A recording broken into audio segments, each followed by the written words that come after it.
بسم اللہ الرحمن الرحیم۔ السلام علیکم ورحمۃ اللہ۔ محترم ناظرین، ان حالات میں کبھی بھی نماز نہ پڑھنا ورنہ ثواب کے بجائے گناہ مل جائے گا۔ نمبر 1، نیند کے غلبے کے وقت نماز نہ پڑھنا۔ حضرت انس بن مالک رضی اللہ تعالی عنہ روایت کرتے ہیں کہ رسول پاک صلی اللہ تعالی علیہ وآلہ وسلم نے فرمایا، تم میں سے جب کسی کو نماز پڑھتے وقت نیند کا غلبہ ہونے لگے تو اسے چاہیے کہ سو جائے یہاں تک کہ نیند کا خمار کچھ نکل جائے اور وہ یہ سمجھ سکے کہ میں کیا پڑھ رہا ہوں۔ حضرت عائشہ صدیقہ رضی اللہ تعالی عنہا سے روایت ہے کہ رسول خدا صلی اللہ تعالی علیہ وآلہ وسلم نے فرمایا، جب تم میں سے کسی کو نماز میں نیند آنے لگے تو اسے چاہیے کہ اپنے بستر پر آ کر سو جائے، کیونکہ ایسا ہو سکتا ہے کہ اگر وہ اونگتے ہوئے نماز پڑھے تو شاید وہ نیند میں اپنے رب سے استغفار کے بجائے خود کو گالیاں دینے لگے، یعنی کلمہ استغفار کی جگہ کچھ اور منہ سے نکل جائے۔ شرحین حدیث نے اس حدیث کو صلاۃ اللیل پر محمول کیا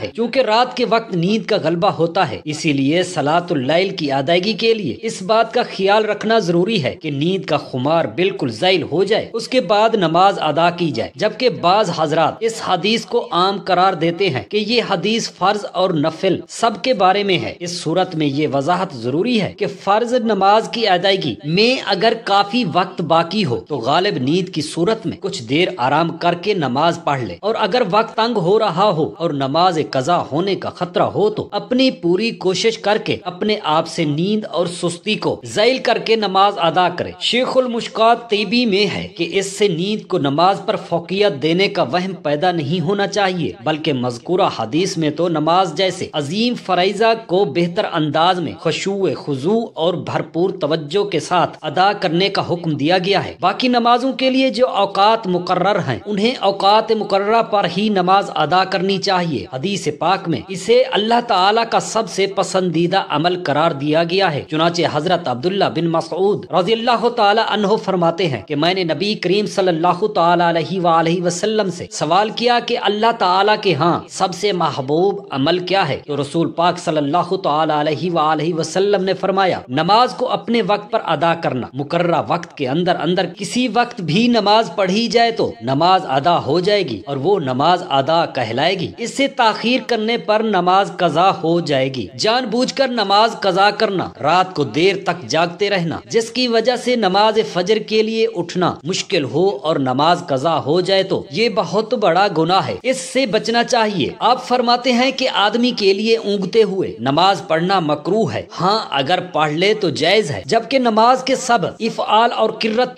پوری ادا کر سکے۔ نمبر 2، پیشاب یا پاخانہ کو روک کر نماز پڑھنا۔ جس وقت پیشاب یا پاخانہ کا شدید تقاضا ہو ایسے وقت نماز پڑھنا مکروہ تحریمی ہے۔ اسی طرح اگر نماز کے دوران پیشاب یا پخانہ زور کرے تو نماز توڑ کر فراغت کر کے پھر نماز پڑھنا چاہیے، اور اگر اسی حالت میں نماز پڑھی تو نماز کراہت کے ساتھ ادا ہو جائے گی اور گناہ ہوگا۔ لیکن اگر وقت تنگ ہو اس طور پر کہ اگر وضو میں مشغول ہوں گا تو نماز کا وقت ختم ہو جائے گا تو پہلے اس کو نماز پڑھنا چاہیے، اس لیے کہ نماز قضا کرنے کا گناہ زیادہ سخت ہے بنسبت کراہت کے ساتھ نماز پڑھنے کے۔ تو لہٰذا اگر پیشاب یا پاخانہ کا شدید تقاضا ہو لیکن ادھر نماز قضا ہو رہی ہو تو نماز پڑھنا چاہیے۔ پیشاب یا پاخانہ روک کر نماز پڑھنے کی ممانعت احادیث مبارکہ میں آئی ہے۔ چند احادیث نقل کی جاتی ہے۔ حضرت حشام بن عروہ اپنے والد محترم سے روایت کرتے ہیں کہ حضرت عبداللہ بن ارقم رضی اللہ تعالی عنہ لوگوں کی امامت کرایا کرتے تھے۔ ایک دن جماعت کا وقت ہو گیا تو آپ قضائے حاجت کے لیے چلے گئے، پھر واپس آئے تو فرمایا کہ میں نے نبی کریم صلی اللہ تعالی علیہ وآلہ وسلم کو یہ فرماتے ہوئے سنا ہے کہ جب تم میں سے کسی کو پخانہ آنے لگے تو نماز پڑھنے سے پہلے اس سے فارغ ہو لے۔ حضرت ابو امامہ رضی اللہ تعالی عنہ سے روایت ہے، رسول خدا صلی اللہ تعالی علیہ وآلہ وسلم نے منع فرمایا کہ کوئی شخص اس حالت میں نماز نہ پڑھے کہ وہ پیشاب یا پخانہ کو روکتا ہو۔ علماء کرام نے اس زمانے کی وجہ